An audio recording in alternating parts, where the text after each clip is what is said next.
My name is Arlene Harris, and I am a member of the Wireless History Foundation board. I grew up in a family business. My dad was an electrical contractor, and because he wanted to give better service to his customers, he put ham radios in his trucks. I want to be able to get a hold of my guys during the day. So that led to him filing for a license in Los Angeles and getting one in 1952. I went into the business as a high school worker. Then I went on to the airline industry for a few years and learned about technology. And that was in the late 60s when large-scale systems were being built for the airline industry. Learning what it took to sort of automate so that the airlines could go to wide-bodied airplanes. Reservations, tickets, seat selection, moving them through airports, getting them on board, feeding them. All of that had to scale up. And I was right in the middle of that for about 3 years.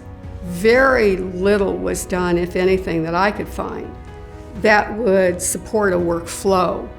About that time, paging was coming into view, and it seemed like that was a business that was going to have to scale. When I came back into the wireless business, I said, well, we got to make this thing flow. The reason that we did so well is that I was focused on automation of the business operations, and I had that airline experience. One of my brothers was very focused on distribution and regulation and the like. My other brother was responsible for all of the wireless technology.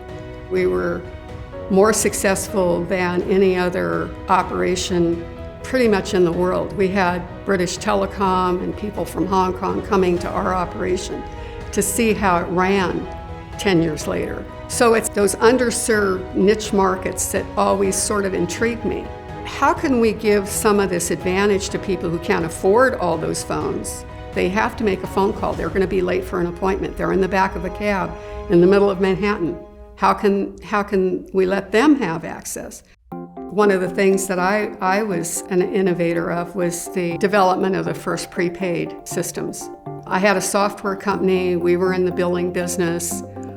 We were the ones that did Switch Manager, very first provisioning systems for switches and so forth, that allowed the carriers to activate phones in bulk. And I figured out a way to sort of monitor the cellular switches and have a way to, in real time, activate and deactivate phones based on prepayment. Prepaid has led to most of the planet having cell phones that otherwise wouldn't have had it. Serving underserved customers because of bad credit, no bank accounts, no credit cards, but they could still get a cell phone. Prepaid cellular is probably the biggest idea that I've ever executed on. We started serving people who needed transplants, who also were needy. Parents with children who were on transplant lists were stuck. They couldn't go to the grocery store because a phone call might come that would save their child's life.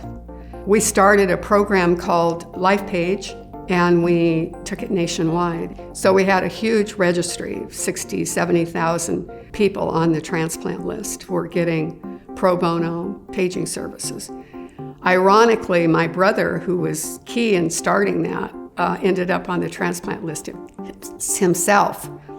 I started a company called Great Call, and Great Call serves senior citizens mostly with simplified cellular service. We ended up working with Samsung on two specialized phones for senior citizens, and that company is still very active in the market. In the wireless industry, for women in particular, it's been very hard to succeed in a very, very complex industry. My husband, Marty Cooper, is now speaking a lot about what's going to happen with healthcare, education, collaboration, really big changes coming. We know about the ones where wireless has allowed impoverished people to get out of their poverty. They've been able to change governments because they're connected. This is the tip of the iceberg. I mean, we really have had phones that are smart enough to do the things that we're doing today only for about the last 10 years. Well, we've had mobile telephones since the 40s. We've had cellular telephones since '83. And when you think about what a short time 10 years is and what the next 10 years or the next 20 years will bring, it's pretty awesome.